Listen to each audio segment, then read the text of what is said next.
Welcome back to CivilNet. I'm your host, Patrick Elliott. I'm honored to be joined today by Luis Moreno Ocampo, the former chief prosecutor at the International Criminal Court, and who's now here in Armenia working with the Center for Truth and Justice, an initiative that is whose aim is to bring justice to the victims of the crimes committed by the Azeri army against Armenians, both in Karabakh and in Armenia from 2020 onward.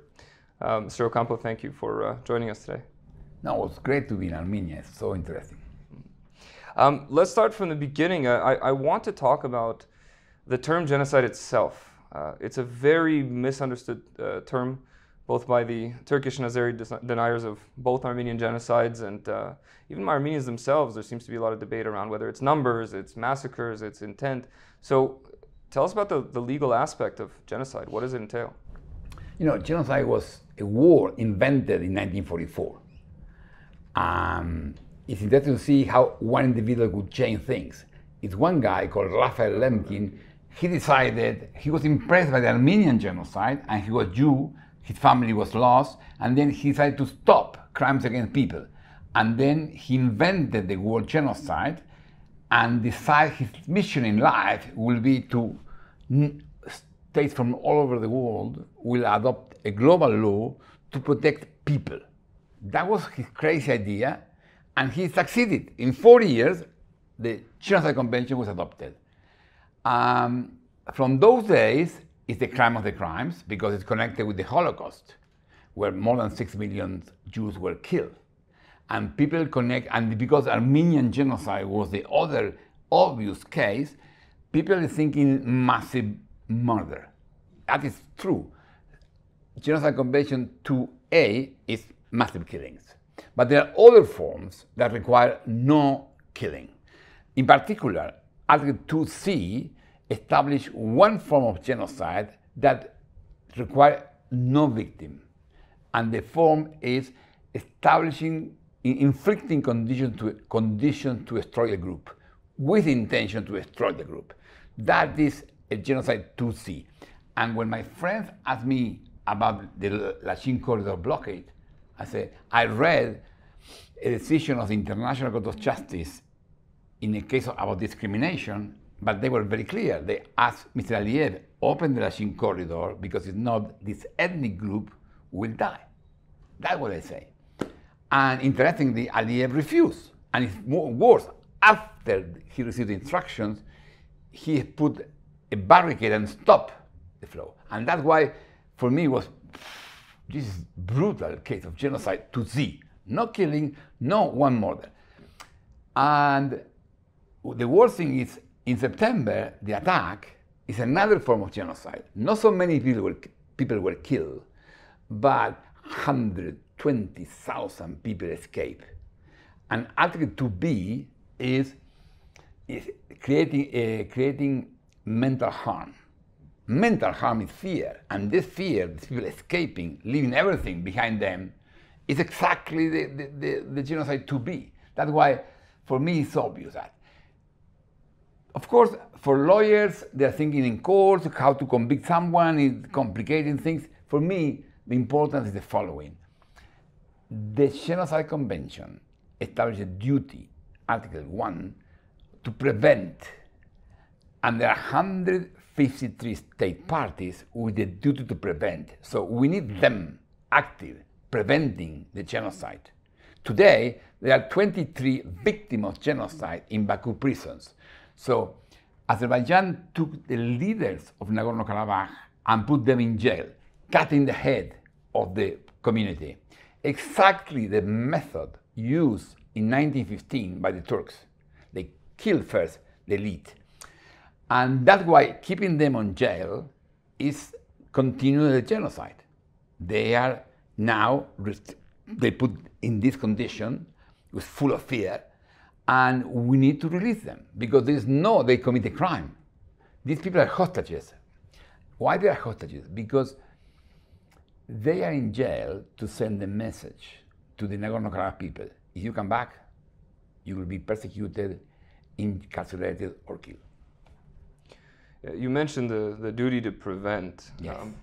What makes the ICC different than other organizations that, to be frank with you, are toothless. I mean, the Bosnian genocide took place under the UN, the auspices of the UN peacekeepers. That is, the UN system has this problem. The UN system has this problem that you sign international treaties protecting human rights, but implementations is in the hands of the perpetrators. So nothing happened. In Darfur case, it's interesting. When Sudan started to commit the genocide in Darfur, that year they signed the convention. Imagine the hypocrisy. But the ICC is different. This duty to prevent is the Genocide Convention. The International Criminal Court was created by a different treaty, the Rome Statute, in 1998, and we started operation in 2003. That was I was the first prosecutor. I was there when there was nothing. Lovely, interesting. So, and the difference is that the prosecutor is independent. I was completely independent. When I decided to prosecute Bashir for genocide, state came to see me. I remember one legal advisor telling me, you with your single agenda are crossing the entire agenda of my country. Because we are worried about Bashir genocide, but also we are worried about the oil. We need the oil. And we are worried about relations with China and relations with Africa and the war on terror, because Sudan is helping us. So, and you with your single agenda, you cross the country agenda. And I told him, well, you gave me the mandate to do that. When it's a genocide, I cross all the other agendas. So, well, don't do it. So he was not convinced. So I don't care. I had the independence to do it. And it's interesting because I did it, and even this country who came to lobby me to say no, they joined supporting me. So when the judges issued the arrest warrant, they supported. So that's the beauty of the ICC. It's independent, and today I'm very proud. The prosecutor was very active in the Ukrainian war.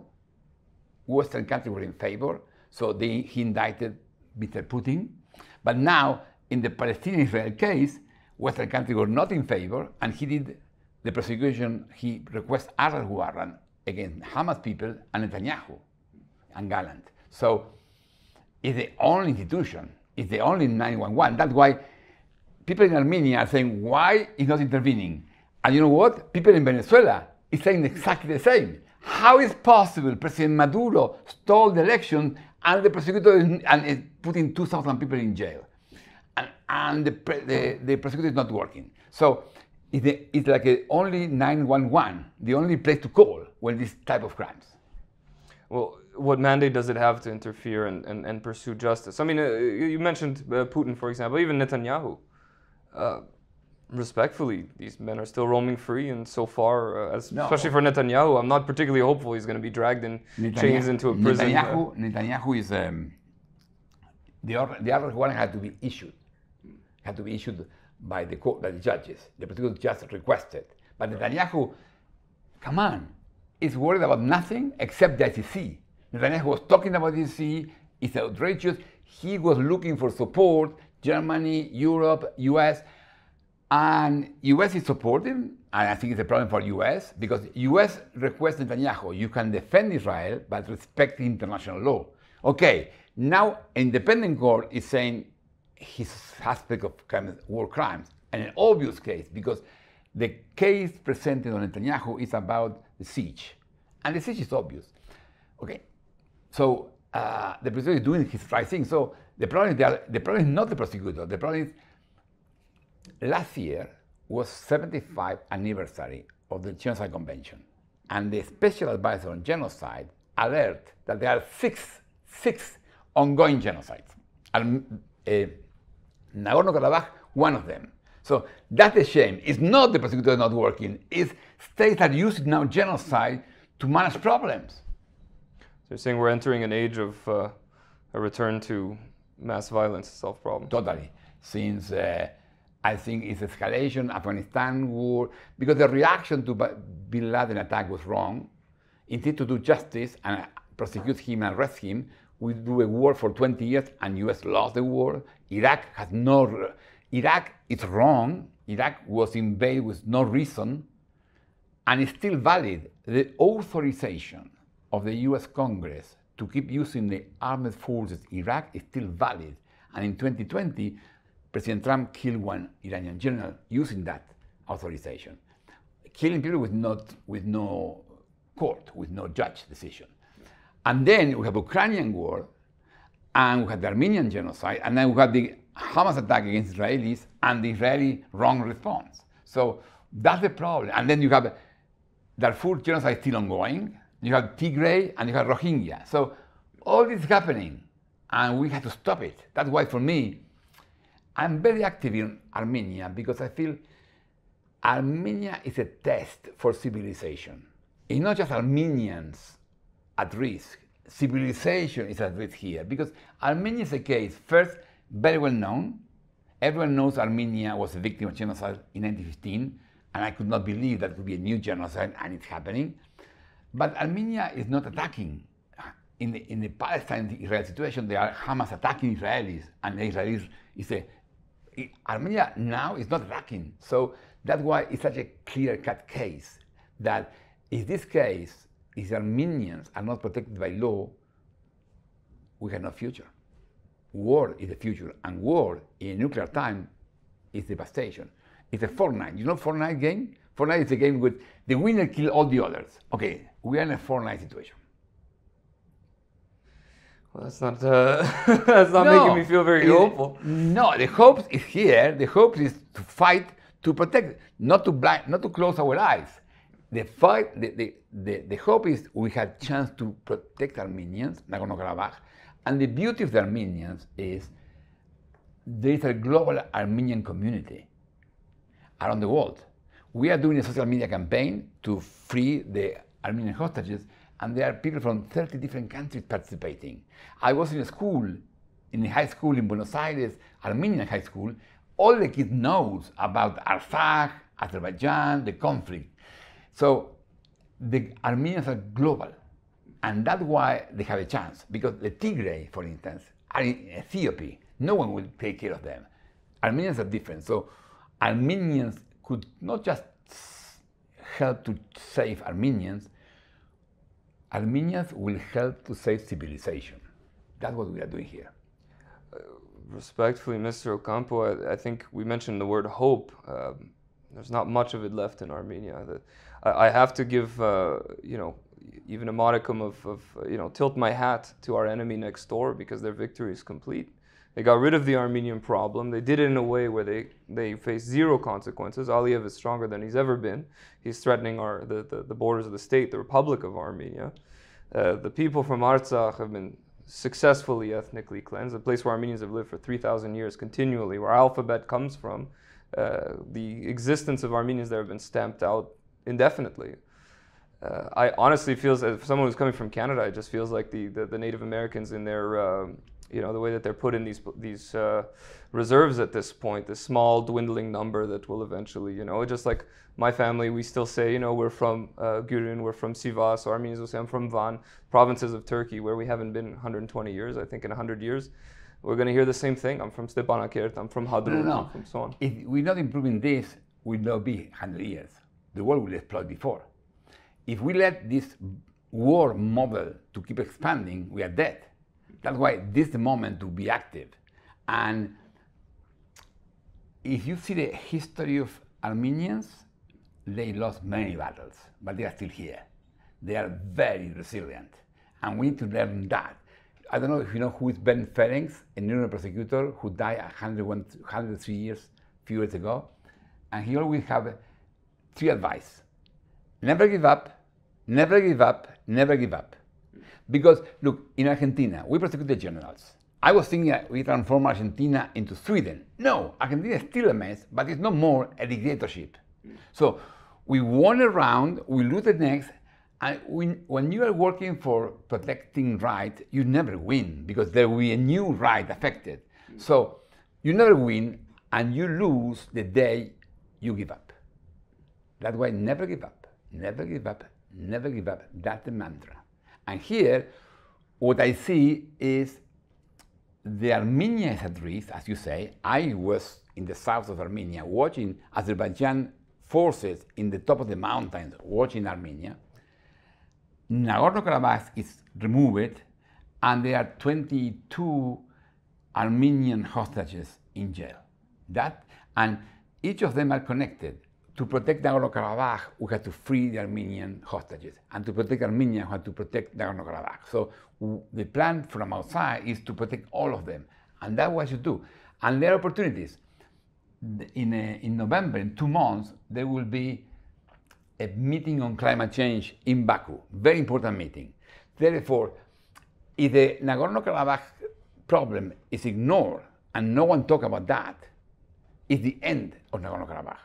That's why it's very important to discuss and to include in the agenda. States have hypocrisy. They try to deny as much as possible what's happening in Nagorno-Karabakh.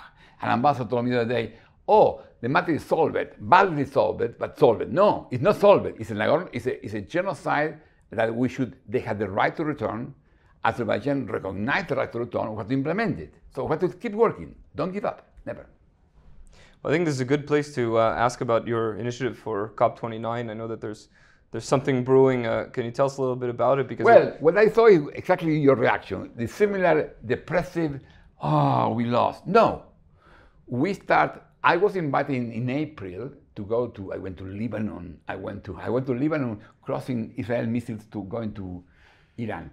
I went to Lebanon, I went to Germany, Austria, and I was listening to them, and I feel the same depression. I said, no, guys, what's happening with you? So some of them were not depressed and started this idea to do a campaign, social media campaign. First, connecting Armenians between them. And we think how to do that, and we decide, okay, Armenia has different opinions. They have many different opinions, but all of them are connected with to protect Armenia. So we invented a model to use the same hashtags. People can say whatever they want using the same hashtags. And the hashtag COP29, stop greenwash genocide, free Armenian hostages. And these three hashtags now became top. So if you open COP29, disappear. So that was the beginning. Armenians were mobilizing. Now we have to connect Armenians active with climate change activists and connect both ideas. And then focus on those people going to the meeting to ask them, if you are going to the meeting, you should go and visit the prisoners. You cannot ignore what happened there. So we are working on that. We'll see what happens. Well, because the Azeri government, I think it's the Azeri ambassador to Berlin, if I'm not mistaken. One of their ambassadors was tweeting that Azeris, it's the most humanitarian military campaign. There's a lot of parallels with Israel, as you can see. The most humanitarian military campaign. 0 civilians were killed in Karabakh. Armenians all just decided to leave. You see, they're rebels and so on. So there's this hubris, this pride in what they've done. Well, but it's a fight for the memory. That way, you cannot give up, because we fight our battles twice. First in the battlefield, then in the memory. Armenians know that. They were fighting for 100 years to recognize the 1915 genocide. And this is a new fight to recognize the 2023 genocide. We should not give up, because also we are right. It's right what it's obvious. Everyone recognizes removing the entire population from the place is exactly what Lemkin was thinking. It's a genocide. It's obvious genocide. So how can we ignore it? So finally, I want to ask you, who should be filing at the ICC? Is it from the government level? You're probably better aware than I am on this, but we can see that the Armenian government is walking a fine line in their peace negotiations. Armenia's lost a war in a vulnerable position. So you're not seeing any discussions about the return of prisoners. You're not seeing discussions about prosecuting Azerbaijan for these crimes, or even pushing the ICC. So how do we get this forward? Armenia did the most important thing. Without that, we were nothing. Armenia ratified the Rome Statute. In December 23, Armenia did it. And it was very difficult, because Putin, who's very close, told them not to do it, because Putin is already indicted. And Putin said, we don't like the problem that we cannot go to Armenia, recognizing the problem, you see. Armenia did it. After that, it's not up to Armenia. It's up to the prosecutor and people. That's why the Center for Truth and Justice was very important. They filed a complaint providing evidence to the prosecutor about something very interesting. The Center for Truth and Justice did not file for a genocide, for a crime committed in Nagorno-Karabakh. They filed a case showing an ongoing genocide starting already in Armenia. the occupation of villages, inflicting the conditions to destroy them, that is alleged to be a genocide. But Artsakh people are now starting to understand how they can present the information to the prosecutor. The only person deciding to start the case is the prosecutor, no one else. So states can't interfere and say, to kill this case. Whether there's ongoing negotiations or not, Armenia can easily say, that's not us, it's not going to impact us, we can continue. No, if there's an ongoing negotiation, it's fine. Armenia, if there's a real negotiation and you should stop the case, Armenia can request to the UN Security Council, who has authority, to stop, suspend an investigation. So it's a model to stop an investigation. But the good thing is, because Armenia is now a state party, Aliyev knows that he invaded Armenia and will commit war crimes, and therefore he will be indicted. If Putin was indicted, if Netanyahu could be indicted, why not Aliyev? So Aliyev is clearly understanding that. And then instead to diminish ICC, please understand the game, and it's a very important stick, it's the only stick we have against Aliyev. Want to use it? It's a Damocles sword, pending, that's very important.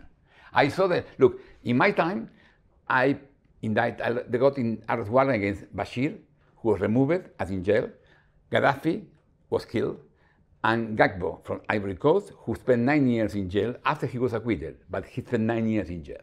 So it's not toothless, as you say. Sic semper tyrannis. Yeah? Thus always to tyrants. It's what Brutus said when he murdered Julius Caesar. May all tyrants meet this fate. Yes, No.